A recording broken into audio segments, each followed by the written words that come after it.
Praise the Lord. Yeah, we are moving to our next talk now, and our guest speaker is with us on the platform, and he's going to talk to us on the talk titled "Father, Glorify Your Name in Healthcare." He is Dr. Arul Ankatel, and through his talk, the Christian medic will be able to be driven to a place of passion and intercession to correct the ills in the health sector. And then we'll be encouraged to take a stance as a burning and shining light in the health sector. Praise the Lord. Permit me to read a little citation about Dr. Ankatel. Dr. Ankatel lives in Sri Lanka and trained for medicine at Medical College Colombo, University of Sri Lanka.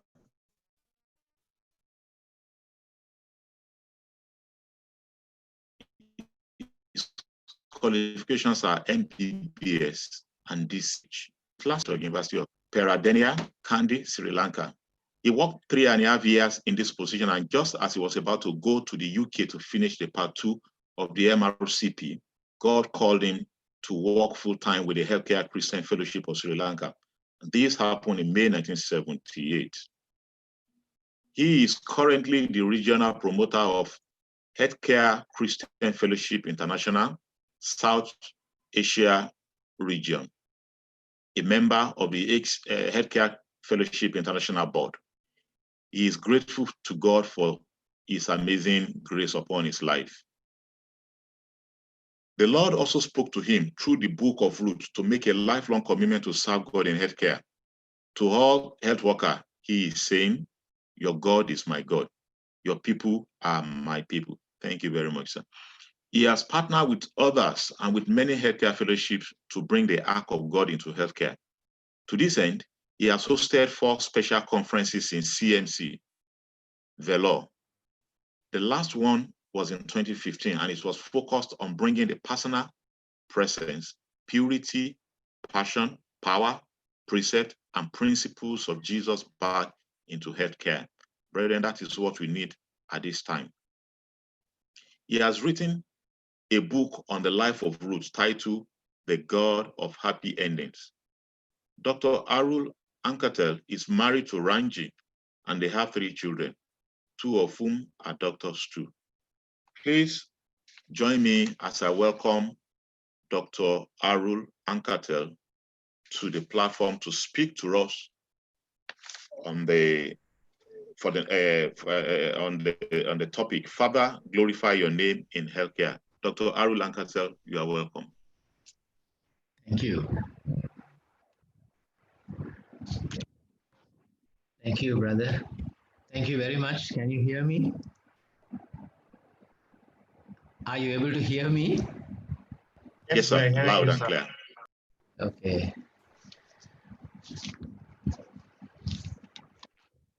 Well, first of all, let me deeply thank God for this great privilege of being able to be with you all and to share God's word. Even I joined for the last half an hour and was very touched by the passion and the unity and oneness that one could sense among you. And so thank you very much to Brother Chima, whom I met in UK many years ago, and Brother Bunmei and Profe, and all of you brothers and sisters from CMDF Nigeria. It's indeed a very, very great honor and privilege for me to be with you. The subject I want to share with you today is Father, glorify your name. And we are going to look at an incident in the life of Jesus during the last week of his life, just before the cross. And can I just read the scripture first? And what we'll do is we'll look at this passage verse by verse, and I trust the Lord will speak to us about our calling in healthcare. John chapter 12 and verse 20. Now there were some Greeks among those who went up to worship at the feast.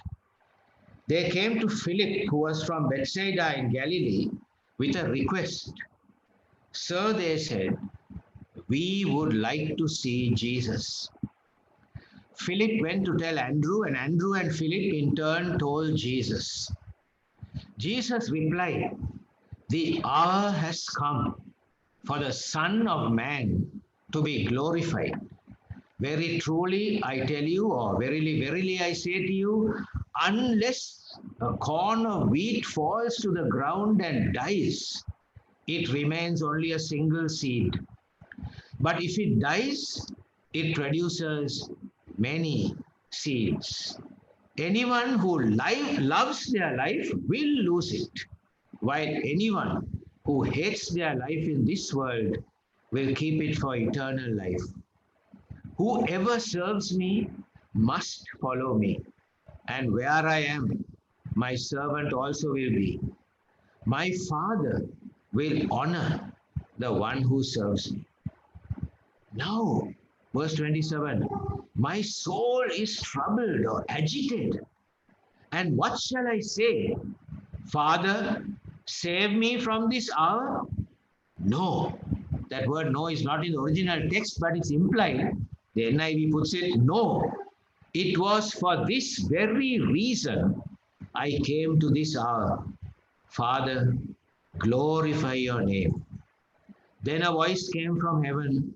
I have glorified it and will glorify it again. The crowd that was there and heard it said, it had thundered. Others said, an angel had spoken to him. Jesus said, this voice was for your benefit, not mine. Now is the time for judgment. The word in Greek is crisis. Now is the time for the crisis or judgment on this world. Now the prince of this world will be driven out. And I, when I am lifted up from the earth, will draw all people to myself. He said this to show the kind of death he was going to die. I'll read the other few verses, time permitting. Shall we just pray and ask the Holy Spirit to bless his word? Our Father, we just praise you. Our Holy Father, righteous Father, glorious Father. We ask you, Lord, now to shine your light through your blessed Holy Spirit onto these pages of Scripture. Lord Jesus, make the written word become living. And as our brother said earlier, do a deep, deep work in our hearts so that from there those truths will become real, even in the health field of Nigeria and worldwide. So we pray that you will bless your word, Father, and take your glory in Jesus' precious name. Amen.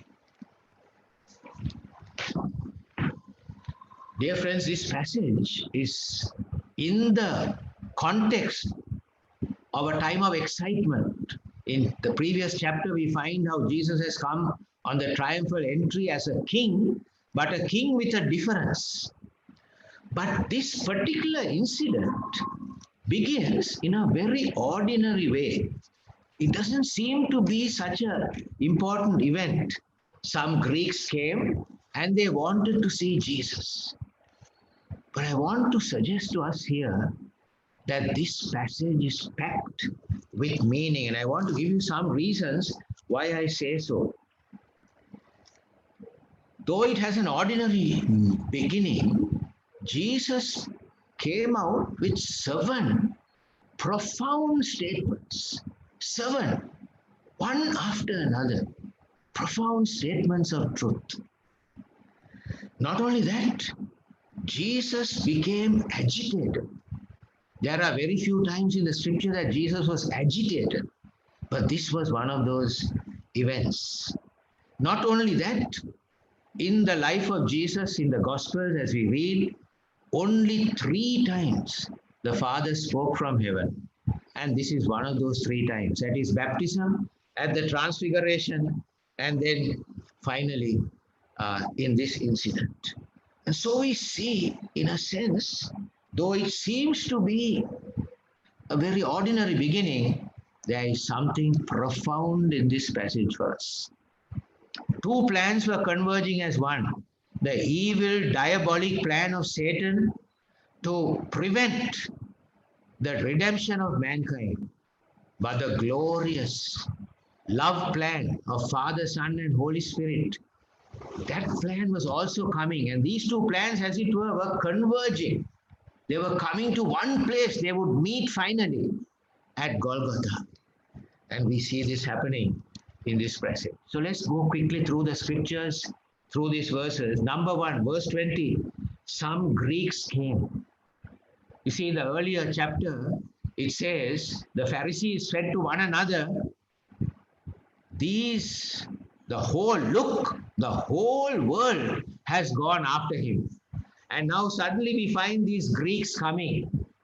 Is this the beginning of their worst fears being fulfilled? That the whole world is gone after them. And the Greeks came to Philip, and then Philip went to Andrew, and they were Greek speaking. Philip would have been also having a Greek origin, and said, "Sir, we want to see Jesus." The force of the original phrase there connotes a kind of repetition. They were insistent. We want to see Jesus. They really wanted to see him. They were sincere seekers. They were not just curiosity seekers. They were sincerely wanting an audience with Jesus. Now, Jesus really wanted the Gentiles to come to him. But the next words of Jesus, the next few words of Jesus, show us that Jesus was telling these Greeks and all of us, you want to really see me? Well, you will see me only when you see me going through the cross. And so in verse 23, Jesus said, the hour has come for the Son of Man to be glorified. Now, when he said that, there was already messianic excitement and expectation when Jesus came into Jerusalem on the triumphal entry. And they may have thought, now the Messiah is going to declare himself. Now he's going to deliver us. But they were disappointed when Jesus began to speak about the cross. Jesus said, the hour has come. Right through John's Gospel, we read in many places, the hour has not yet come. The hour has not yet come. The hour has not yet come. Now suddenly in John 12, John 13, John 17, the hour has come. And Jesus said, this hour has come for me to be glorified. But we know from his next statement in verse 24, except the corn of wheat fall into the ground and die, that he was referring to the hour of his passion, of his suffering, of his crucifixion. And dear friends, here, in a sense, this passage is packed with the theology of the cross, that transforming theology of the cross. The first principle we find here, embrace suffering, taste glory. Avoid suffering, lose glory. This hour was the most momentous hour of history.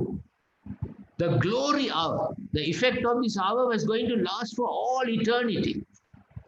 It was also Satan's hour. In Luke chapter 23, Jesus said, this is your hour and the powers of darkness. In other words, divine restraint has been lifted. Satan, do what you want. And they did what they want. All hell broke loose in this same hour. But I wrote in my Bible, when Jesus said, this is your hour, this is your only hour. That's their only hour. That was their only moment.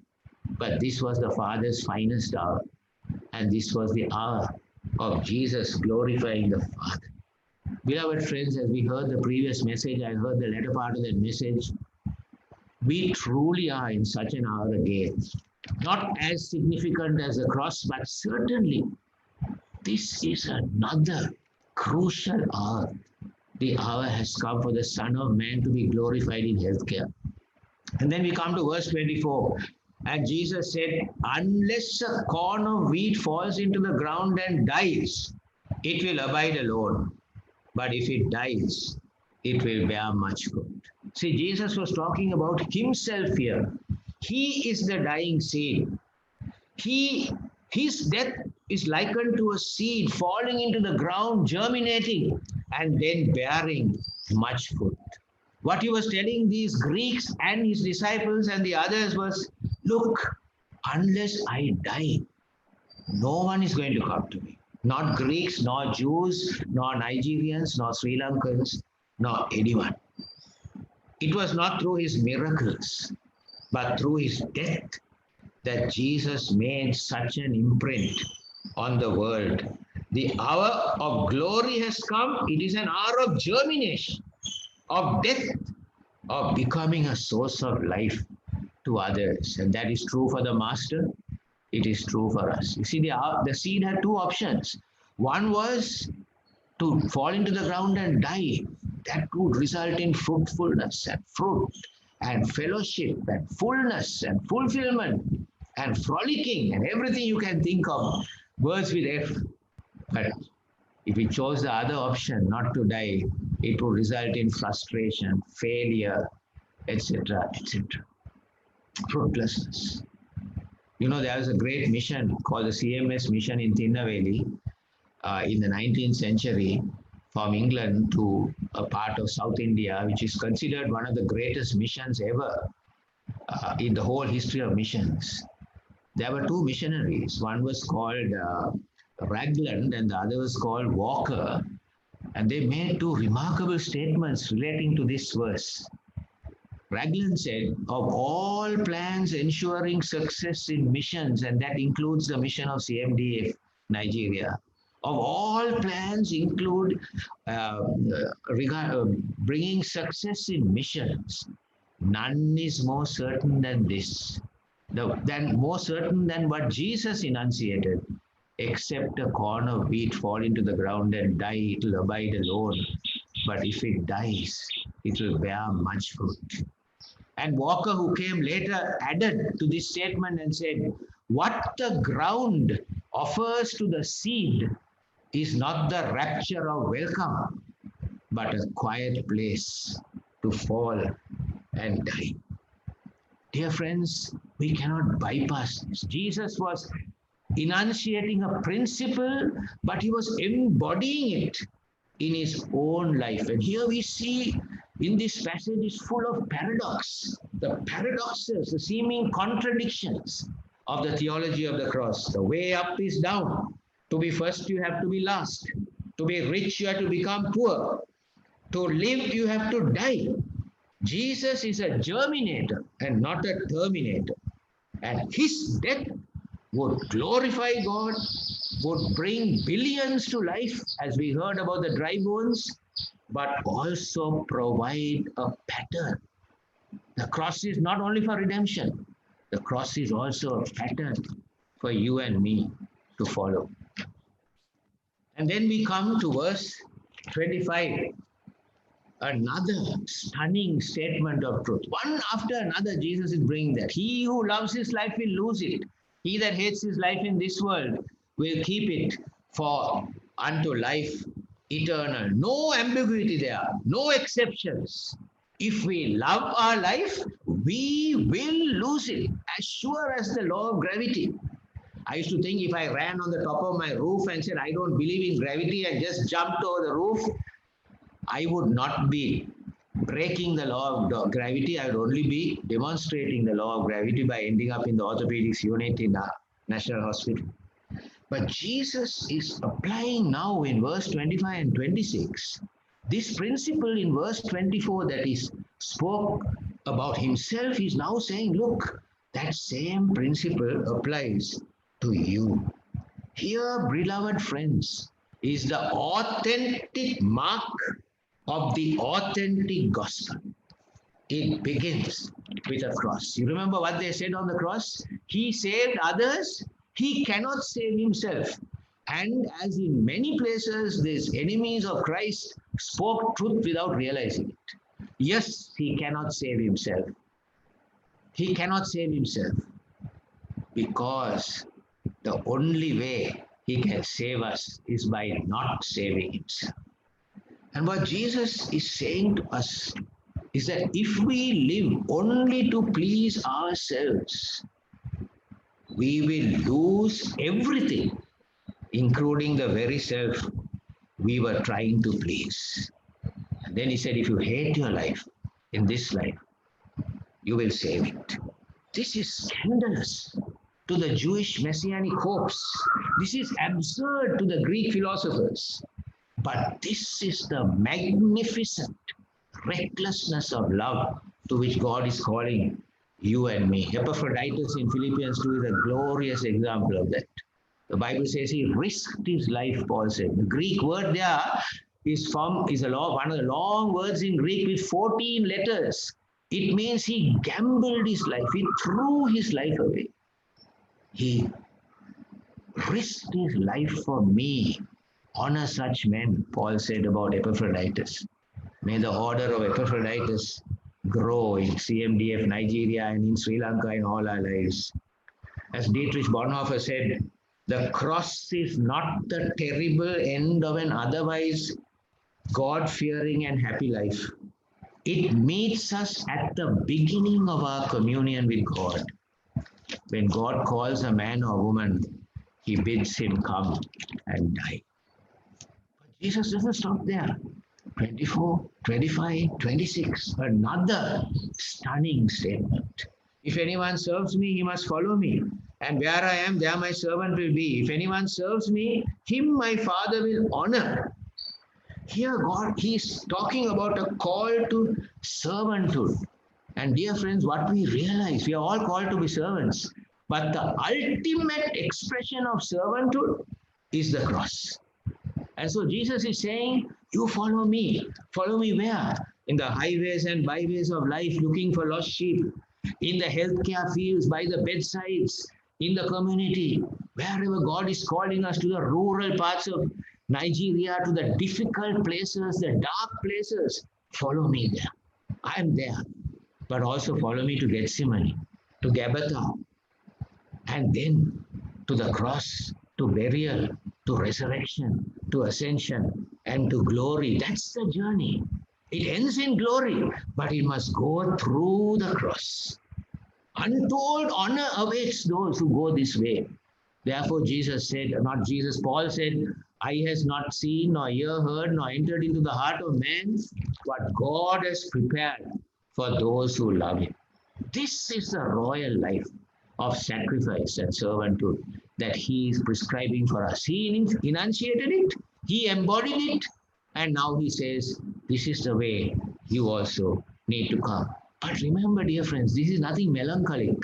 This is for joy. Last Sunday's, lectionary readings, I don't know if some of you would have followed it, was in Matthew 13 about the treasure in a field. That man, he found a treasure. What did he do? The Bible very clearly, Jesus said, for joy, he sold all that he had and he came and bought the field.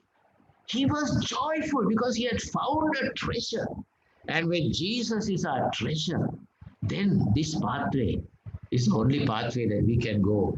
Jim Elliot was right when he said, he is no fool who gives what he cannot keep to gain what he cannot lose.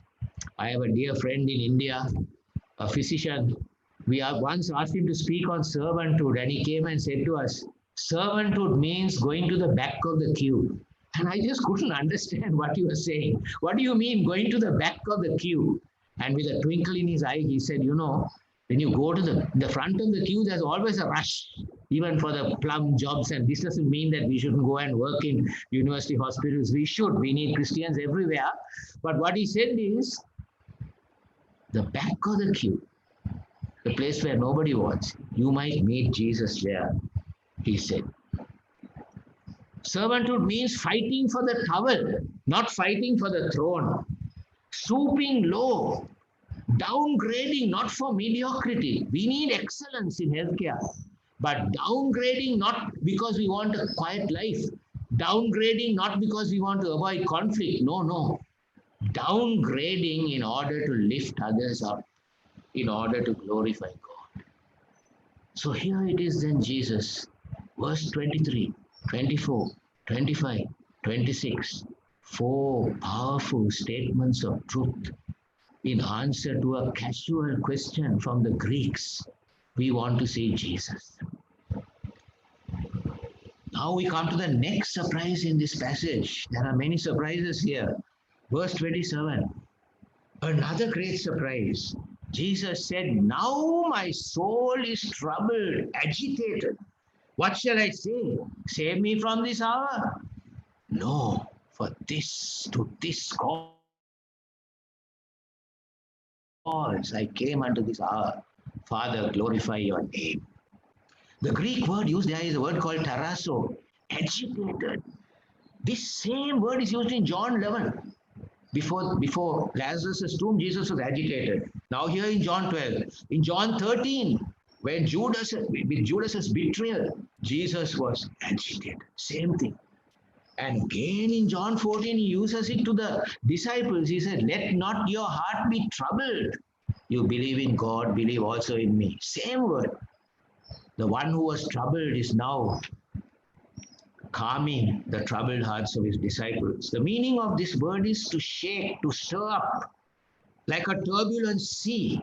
In fact, some people believe that this is a mini Gethsemane. You know, John doesn't give a description of Gethsemane. This is his Gethsemane. Of course, this is not Gethsemane. This has happened a few days before Gethsemane. But the verb, "now is my soul troubled," is again a continually troubled. In other words, it was not only in Gethsemane and here that his soul was troubled. His soul was constantly troubled by many things, especially the contemplation of the cross. But he didn't always show it. But the climax of this soul being troubled was here in John 12 and again at Gethsemane.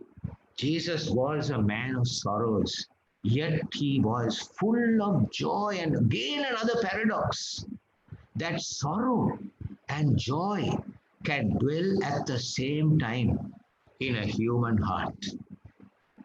Now, the next question, which is really the one that really shook me in this passage, is why was Jesus agitated? Could I share briefly three possible reasons? First is clear.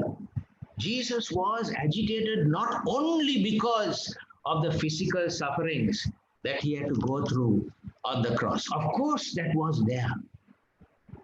But the deep anguish that he went through was because he was going to become the sin bearer for the sins of the whole world.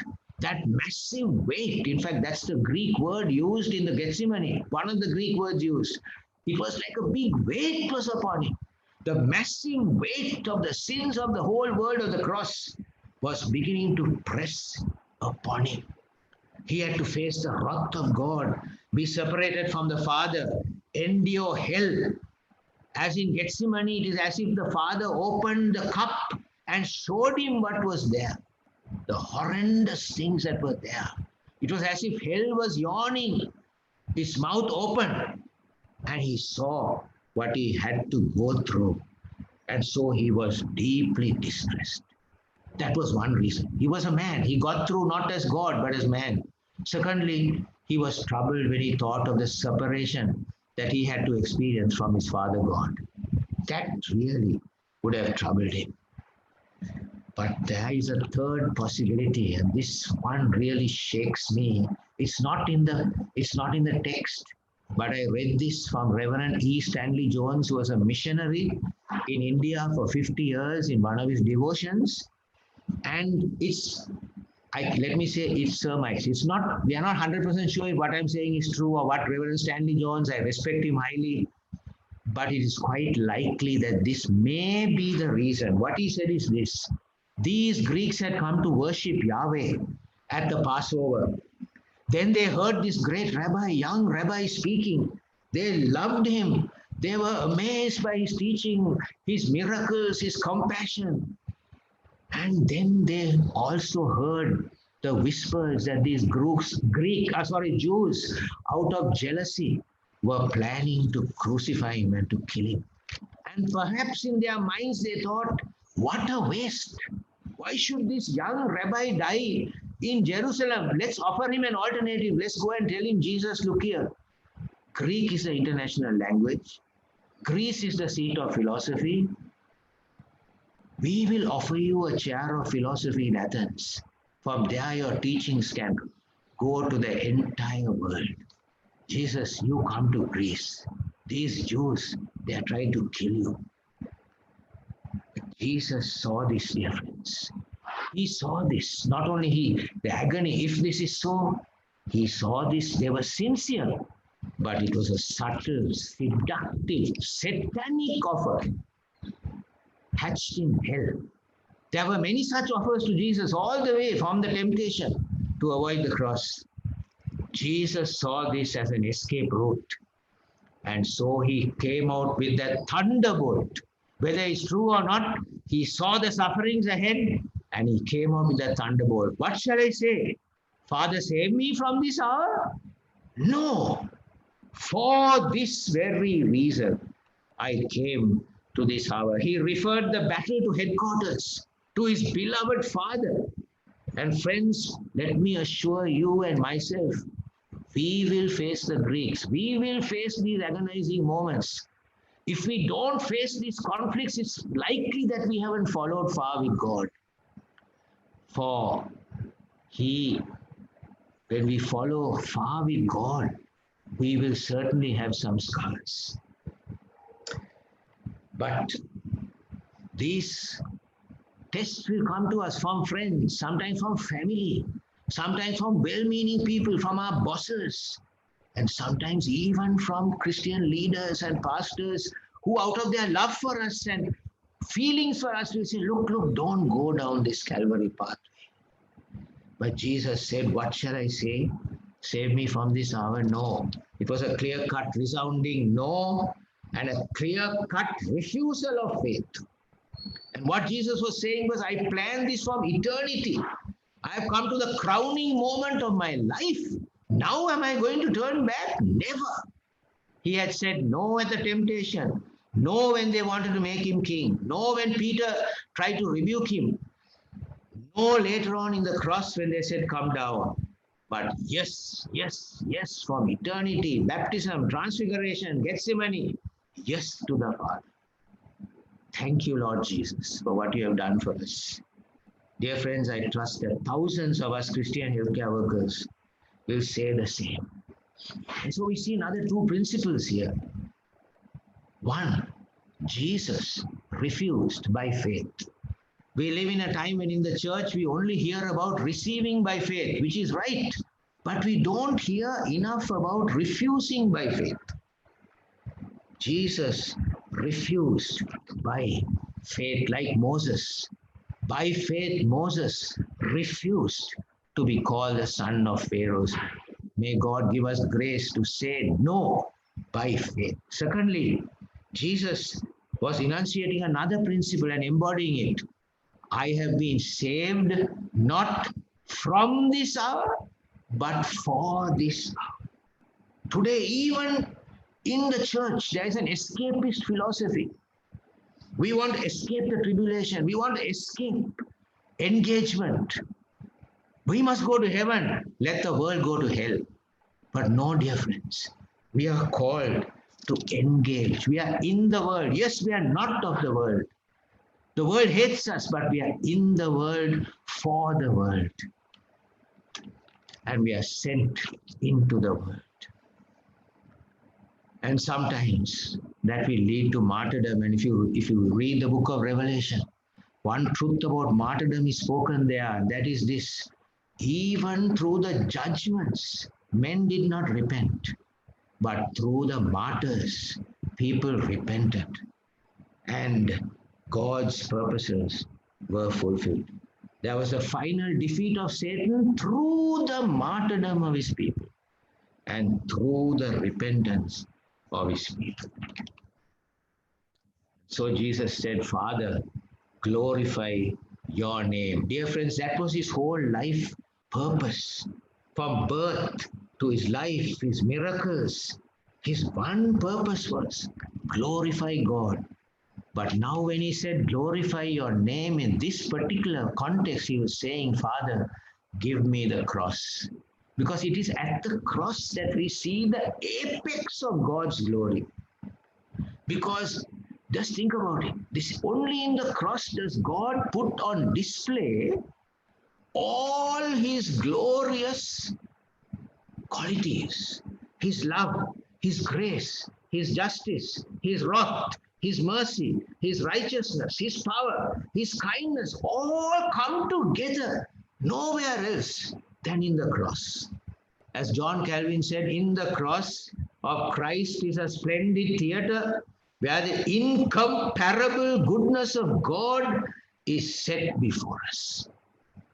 Because in the cross, another reason is we see the self-giving God displayed. The great glory of God is that He's a self-giving God. Another paradox.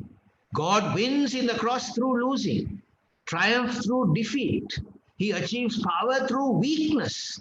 He comes to eternal riches and brings riches to us through giving it up all.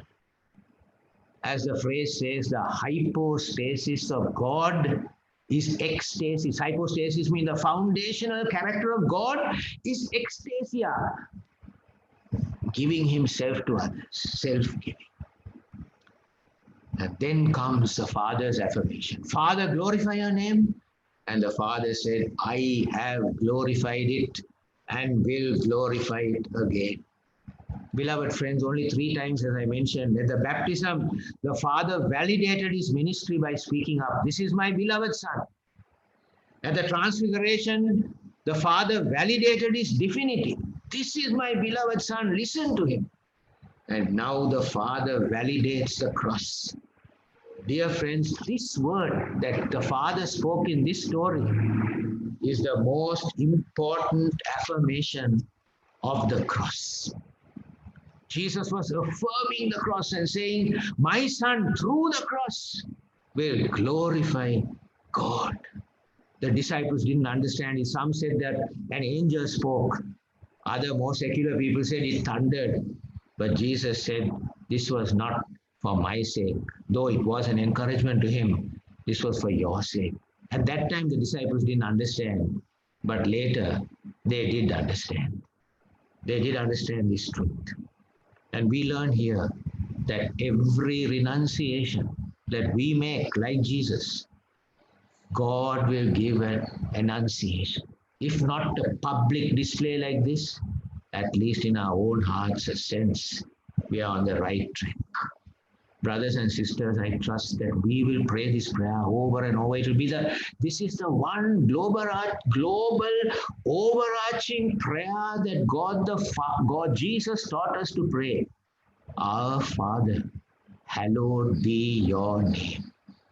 This is the prayer that instructs, informs, and undergirds every other petition of the Lord's Prayer.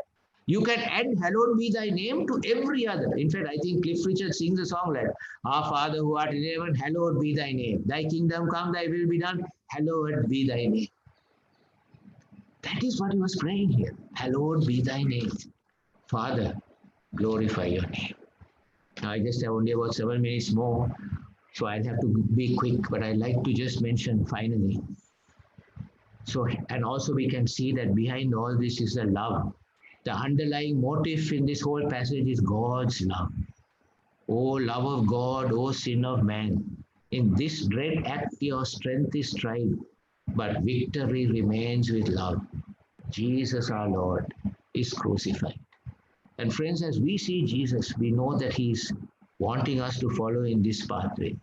Now let me just summarize. What is the result? Having this story begins with anguish, and a great commitment, and the Father's affirmation. But Jesus is strengthened by this affirmation. And now suddenly his anguish turns to anticipation. His shall we say, turmoil turns to triumph. And suffering and sin will turn to salvation. And he comes out with 3 massive statements, 3 massive accomplishments of the cross. Jesus is now on a high, as it were. He went through the agony, but now he sees what is going to happen as a result of the cross. And these are the 3 statements. Now, not future. Now, at the cross is the judgment of this world. Now, the prince of this world is cast out. And I, if I am lifted up, will draw all men to myself. Now is the judgment, the K-R-I-S-I-S. At the cross, the world, it is a culmination of the judgment of the world system and of mankind. Because from the beginning, there was a probation of mankind from the fall. But when mankind crucified Christ and exercised judgment on Christ on the cross, committed deicide, at that very point, the world system has already been judged. The final resolution has come. The standards of this world of success, of glory, etc., are shown to be valueless. The kings of the earth will one day have to shut their mouths. But the consummation of that sentence comes in Revelation 18 when 5 or 6 times you read, never again, never again, never again. Babylon, which is the epitome of this world system, goes silent forever. And young people, young healthcare workers, especially I speak to you, don't live for a future in this world system. There is no future in this world system. But be in the world and go into the world, for the world. Secondly, now the prince of this world is judged. There on the cross was the irrevocable, total, eternal defeat of Satan. He was cast out. Cast out here in Revelation 9:12, cast out of the heavenlies, and finally the consummation, cast out into the lake of fire. His defeat is not pending. On the cross, Jesus defeated Satan. When Satan nailed Jesus to the cross using other people to do it, he was nailing his own coffin. And lastly, when I am lifted from the earth, I will draw all men to myself. You know, the words lifted up is ambiguous, because lifted up is often used for exaltation, for transfiguration, for ascension. But in Isaiah 52, it says about the suffering servant, he will be exalted, extolled, and lifted high. In John chapter 3, when Jesus spoke to Nicodemus, he said, as the serpent was lifted up, the Son of Man will be lifted up so that everyone who looks can live, everyone who believes will live. And when he is lifted up, he will draw all people to himself. Note, he will not draw us to a philosophy. He will not draw us to a religion. He will not draw us to a fellowship. He will draw us to himself, to a relationship. Yes, redemption is important, but he will draw us to himself. The cross then becomes the true center of all mankind, the global meeting place with God. And paradoxically, the lifting up of Christ in the cross is the very place that people will be drawn. And so he would have been saying to the Greeks, you want to really see me, Greeks? You will really see me only when I disappear from you, when I die, and when I come out of it. And all mankind will be drawn without distinction, but not without exception. All mankind is not saved without exception, without distinction. Yes, anyone can come. But people from every nation will be attracted and drawn, confirming the very worst fears of the Pharisees. But dear friends, how are we to lift him up? How can we really lift him up? We need to remember something. We lift him up today by proclaiming his name, but we also lift him up through our suffering. We think a politically active, politically correct, intellectual, rich, large, miracle-working church will draw all men to himself. We are mistaken. A suffering church proclaiming a suffering Savior will draw all men to himself. For we preach best about the cross, through the cross. And finally, Jesus ends this passage with an ominous summons to the people of Jerusalem, but to all of us. The summons is, the light will be with you only for a little while longer. Come to the light. Embrace the light. Walk by it. Take your choice, light or darkness. Make the choice. That's how he ends this passage. And at the end of this passage, Jesus went and hid himself in verse 36. This was his last public ministry. Dear friends, I want to conclude with an application to you and to me. First of all, as we think about this story, as we see the theology of the cross, all those magnificent paradoxes, please go back and think about it. I think it's already time for me. I was given 45 minutes. I want to stop sharp on time. But please think about it, the paradoxes of the theology of the cross. But here's a final application to you and to me. First of all, dear friends, let us fall on our faces in gratitude to Jesus and say, thank you, Lord, for having gone all the way. Even when these Greeks were trying to dissuade you, even when you saw the agonies that were there in sin bearing, you went through with it. O love that will not let me go, I rest my weary soul in thee. I give thee back the life I owe, that in thine ocean depths its flow may richer, fuller be. But then, what is God calling us to do? What is God calling us? What in our lives is God calling us to fall into the ground and die? What radical choices is He calling us to make, dear friends, at this conference? Amy Carmichael wrote a poem that has been burned into my heart. From subtle love of softening things, from easy choices, weakenings, not thus are spirits fortified. Not this way went the crucified. From all that dims thy Calvary, O Lamb of God, deliver me. And Jim Elliot said, flame is short-lived. Canst thou bear this, my soul? Short life? Yet in me there dwells the spirit of the great short-lived, whose zeal for God's house consumed me. Make me thy fuel, flame of God. But it's not just individuals. What God, I believe, is calling you all is to a cruciform community of cross-like people through whom His name shall be glorified. And so shall we pray right through our lives and through this conference. Father, what shall I say? Save me from this hour? No. For this very reason, I came to this hour. Father, glorify your name. Dear Lord, we pray that the greatest chapters of Christian healthcare in Nigeria and throughout the world will be written in the coming years. That the latter glory will be greater than the former glory.